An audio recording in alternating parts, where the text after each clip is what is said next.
Welcome back to the Pulse. Now, effective January next year, the National Teaching Council will begin the enforcement of the law on teacher licensing in the country. This means that all teachers in public schools and private schools actually have up till December 31st to possess a license before they can teach in any school here in the country. There are very severe consequences for teaching without the license. Today, the council is beginning the issuance of the licenses to teachers who have already taken and passed the licensure examination. So exactly how is this going to work out? Joining us here this afternoon are some of the officers at the front line implementing the policy. We'll be speaking to Francis Adai, who's the Director in terms of licensing and registration for the National Teaching Council. James Senano is one of the field supervisors, works with the ABE Consult, and Dennis Osei Owusu's PRO for the NTC. It's good to start off with you, Dennis, because obviously since you are here, we'll start it off then. What brought about this whole idea of issuing licenses to teachers? All right. Thank you, my brother, for this opportunity. The Education Regulatory Bodies Act mandates NTC to professionalize teaching in Ghana. And then as part of our mandate, every teacher in the country, just like, as I said, right, the Education Regulatory Bodies Act 2020, Act 1023, stipulates it directly that under no circumstance should anybody go to a Ghanaian classroom without a license. But it's a new policy, and we need to start from somewhere and then end somewhere. So the law itself is what we are enforcing now. And so it gives us the chance to license teachers already in the system, where we call them in-service teachers. So the whole of latter part of last year and this year, we were going around the country issuing license to the teachers already in the system. Do we know the total number you're targeting as part of the exercise? Yeah, as we speak, we've issued license to almost 300,000 teachers already. But then the second phase, we are looking at giving license to almost 200,000 teachers. So that's what you're targeting? That's what we're targeting. What's happening today as we speak? What specific exercise is happening today? All right, next week, that is Monday, we are starting the nationwide mop-up. You know, we had the whole Ghana. So in the course of our work, we got to know that some were making mistakes here and there, so they couldn't get their numbers. Others, due to transfers and other stuff, they couldn't get their license at the exact place. I mean, when I talk about the license, I'm talking about the biometric card. Yes, you know, after issuing them with a number, right, we go to the field and pick their biodata. And so when we pick that, then we issue them with a card. So most teachers were able to have it. So that is why we are back again, going to embark. Okay, and that's why I want to bring in Mr. Adai, because obviously through the implementation process, you have reflected, you have looked at some of the highs and lows. What do you have to say about the status of implementation of this teacher licensing regime? My brother, and thank you for giving me the opportunity. This licensing regime has been successfully carried out throughout the whole nation. We started in June 2021 from the Greater Accra, moved to Central Region, Western, North, Ashanti, B, and then to Upper West, and the last region was the Eastern Region. This year, in August 28, we finished all the regions. So as my brother Dennis was saying, some teachers could not get their licenses because of their inability to complete the registration, or due to ill health, or due to transfers. So we want to embark on a mop-up exercise. In fact, we covered more than 90% of the teachers. Only few are left in the system, and then including those who were recruited in 2021-22 academic year. Some have been recruited recently since up to September this year. they have not been issued the license, even though they passed the licensure examination, they have the provisional license, which will last for 1 year. They need to be given the full license. So this mop-up is going to take care of all those teachers who have been newly recruited, in addition to those who couldn't get a license during the nationwide exercise. What timelines are you working with?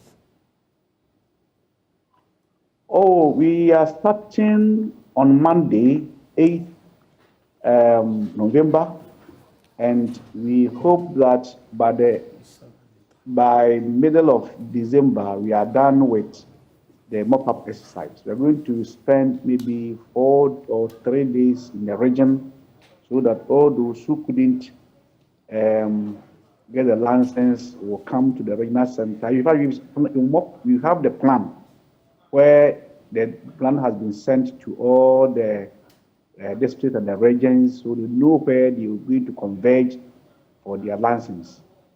So we hope that within 1 month, this exercise can be carried out. Okay, and James, for you, you've been on the field, obviously accessing what has been taking place. What's your impression of the exercise so far? James? James, I'm sorry. James, you'd have to unmute so we can hear you. Thank you. Sorry about that.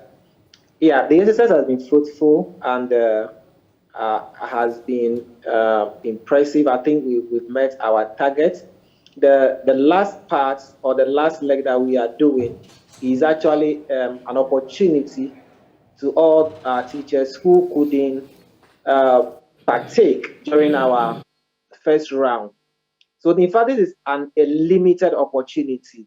So any teacher who misses it means that he or she would have to travel to the national capital for their license. So, so far, yeah, it's been good. Like earlier said, we reached about 300,000 teachers. And this phase, we are looking about 30 to 40,000 teachers who were not served in our first round of the exercise. So again, is a humble plea to our teachers across the country to partake. So there is opportunity online. Registration is done online. The teacher is self-registration. So you go to NCC teacher portal. All the requirements are there. You fill the form. Then our officers, our back office, will attend to you. But if you have any peculiar circumstance that you are unable to register, you can still walk to the various centers so allocated to the various regions. When you come there, our officers will assist you to complete your registration. We know network is a challenge in some of our rural districts. So some teachers could not complete their registration. So they should just come to the center. We'll assist them with a stable internet to complete their registration, and they will have the benefit of being licensed as professional teachers. Mm. Okay, and that's where, of course, I want to bring in Dennis, because Dennis will help us with some of the concerns that we received in recent times. A group of teachers in the news recently claiming that they've not been issued with their pins or whatever it is for them to take the process. Have you taken notice of this, and how are you resolving them? Yeah, we have taken notice of all the concerns raised so far. I think most of the reasons why some of them didn't receive their number had to do with some of them refusing to upload their first professional certificate. When we talk about the first professional certificate, it's about the first certificate that made you a teacher. Mm-hmm. So most of them will upload their master's program, and that will not match with the date on your registered number. Right. So we need to get the first appointment letter to authenticate the year you actually completed your school. And then some of them too are in-service teachers, but they don't have the professional certificate. Mm-hmm. So they upload any other academic certificate and they still think that you can be given the number. But we are working with the process. For you to be called a professional teacher, we assume that you've gone through the mill to read education. And there's a situation where some of them have not read education, but they're already in the system. So we still have chance for them to upgrade so that they can go through the process and then get their license. So in this case, you could see that most of them are not getting their numbers because of the mistakes they are doing in the uploading. And one aspect too is in our uploading, when you're able to finish everything, you see 100% there.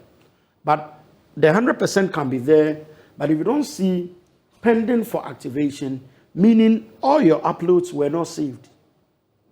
You know, when you upload, you need to save before you move to next. Most of them upload and then just go to next. So by the time you finish, you get an indication that you've had 100%. But below, you see what is wrong. They don't check it. Immediately they see 100%, they think they are through. But if we see that on our system, we don't see 100%. We only see you at registered, meaning we cannot review your documents and give you the number. We can only see you in review when you have successfully uploaded everything and saved.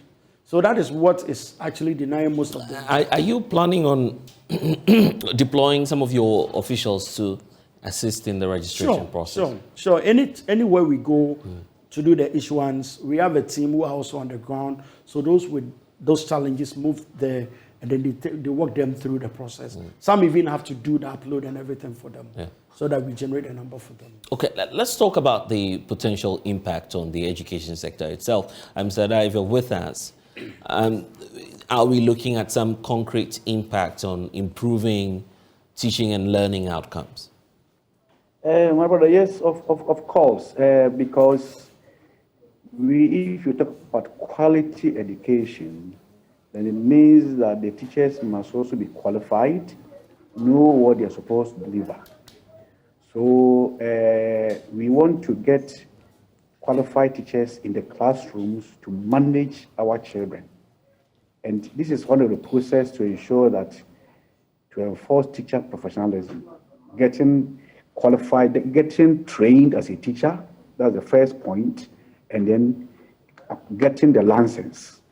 That makes you a qualified and a professional teacher so that you'll be capable of delivering the appropriate lessons at the appropriate time. And then, because the teachers, we are role models. We change lives. So if you don't know what it takes, so if you don't have what it takes to change lives, then something is lacking. So we know that with the licensing regime being implemented, they're going to have most qualified teachers in the classrooms.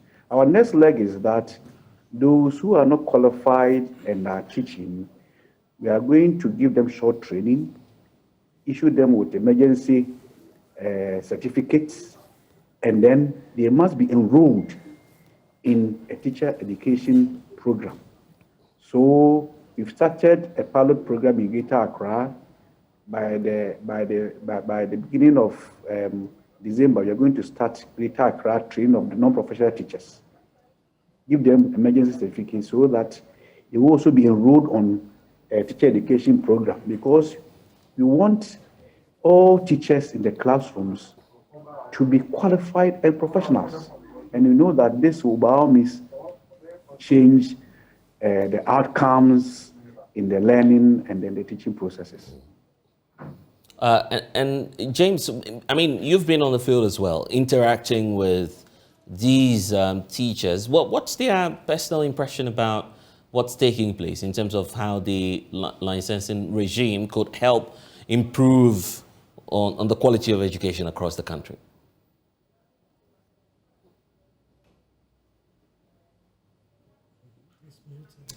James, you'd have to unmute so we can hear you. Yes, the teachers were positive. They were very happy with the process. In fact, all other professionals in the country are licensed. So they usually cite the example of nurses who, after their training, they are licensed, and they don't have one. So this has come at an opportune time for them. Yes, so they embrace this, the process, and it's giving them that kind of confidence. And so most of the teachers were non-professionals we didn't talk about the categories of teachers that are involved, but I think the concentration is on professionals. But we know that in the system, there are a lot of teachers who graduated with degrees who are not non-professionals. So because of this exercise, most of them are going back to do their post-diploma certificate in education, just that they are qualified to be licensed, which will give them the edge, and they can confidently say, I am a professional teacher. So yes, the teachers have embraced the exercise wholeheartedly. Beyond licensing, is there something that we need to consider as an add-on, perhaps, to complement the process that is currently underway? Beyond the licensing, I think it is the continual education. Now, the license is renewable after 3 years.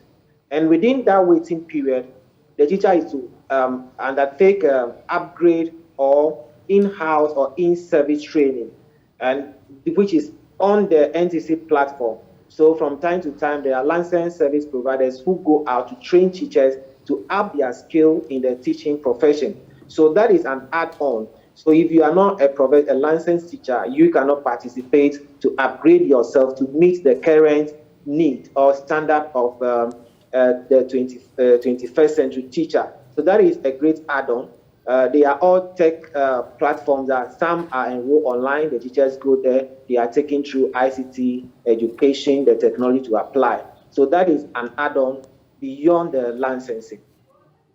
And Dennis is right here with us. Dennis, we need to wrap up, but I want us to look at the way forward and what the plan is for teachers who haven't registered, and what else you plan to do to robbing more and more. I'm not sure it's a free-for-all thing, but of course you're trying to make it as accessible as possible to every teacher that applies for the process. All right. I think what we need to encourage now is teachers who haven't registered on the portal are to go and register. Right. And then teachers who have already secured their numbers but don't have their license card should get to our portals, all our social media platforms. We've also shared with the district directors and then their DTOs. So the timetable for our movement plan and everything is already out. So they should just look forward for our coming and then get on board so that we can all be on the same page. And again, just like you asked, the whole licensing process, it's not, the whole teacher professionalism process is not just limited to license. We introduced licensing, and we are talking about what impact does it have on the teacher. Through the licensing, we have been able to introduce continuous professional development of the teacher, which is now a mandate. It is a mandatory something for you, the teacher, to go through that in order to accrue points and renew your license. Right. Initially, we were doing a lot of things in school, but we don't keep records of them. So now the process gives you the opportunity to build your portfolio and then upload them on our system where points will be allotted to. Then after that, we accrue all of them, then use also there's even some points, sort of a reward to the teachers involved. Through that point, you renew your license automatically, where you don't have to go through any process of, let's say, writing another exam or going for interview or whatever. No. So the assessment sort of continues. Things you're doing in the school, the training you are having to boost your existing knowledge as far as the classroom or the learning environment is concerned. Everything that you need to know to help you develop on the work, you can go bring evidence to that. We give you points to it. Okay. And you are good to go. And so finally, I'm just interested in this, Mr. Dai. What happens to a teacher who doesn't possess the license, and then we still have them in the classrooms by next year? We have given them some time, maybe 3 years, for them to get themselves licensed, if they are not professionals. Those who are professionals are supposed to get a license as quickly as possible. But those who are not professionals and are still in the system, we're giving them up to 2024 to get themselves qualified, as they will be kicked out from the classrooms. So we are pleading with all teachers who are not qualified, who are in the system, either in the private or in the public schools, to get enrolled in any teacher education program and get qualified as a teacher, get your licensure examination, get your license, and then become a full teacher. Okay, so what's accounting for this 2-year or 3-year grace period? What's accounting for it? Well, because now we have the education system that we have in our colleges and universities is that now the colleges used to run a 3-year diploma program, but now it is 4 years. So if somebody is embarking on a 3-year program, it's a diploma program is 3 years. And consequently, we are going to face out a 3-year program, and then 4 years will start. So that's why we are giving them up to 2024. Yeah. Because if you start now, it will take you maybe 3 years or 4 years to complete. Okay, I'll give the final word to James, and we'll wrap up with Dennis here. James? Thank you. Yeah, so that, like earlier stated, the timetable has been sent out. This is for only a month, and so it's very limited. Some teacher will say, I'm from Volta, but I'm currently in Kumasi. By the time we get to Volta, I may go back to just be where you are. Wherever you are, you can still be licensed. It is not restricted. Once you are a qualified teacher, you register on the portal, whichever region you are during this 1 month period, you will still have the opportunity to visit any regional capital where the licensing, the limited licensing or the mop-up is taking place to take your license. And so I think I have to be clear on that. Yeah, it is region-based. So every teacher is to register at a region and at a district, which is on the portal. So the national one that we did, you are to register you in your district. But the mop-up, because of the peculiarity of it and the limitation, if you are from Kumasi, but you are currently in Volta, maybe undertaking a course or a training, you can still walk into the Volta regional capital and take your license as a teacher. Okay, then. Thank James. you. Yeah, thank you, James. And for you, Dennis. All right, so just like James said, we are not looking at restricting them to a district like before. For now, because it's a mop-up and the number of people we are looking at, you can do it at any regional capital. And so we are begging all the teachers, we are just pleading with them. This time we won't come to their circuit as we did earlier. So we are now dealing with the regional capitals. And on Monday, which is on the 7th, we are starting with Western North. And it's just a day and then a half event. So if you wait and say, I'll move there at my ample time, you might be at disadvantage. Are there some phone lines for them to reach out? Sure, we have all our official lines. Right. You can communicate with us on all our social media platforms, and we will be there to assist you. All right. And thank you, Dennis, for joining us, and to the rest of the team out there from the National Teaching Council. It's time now to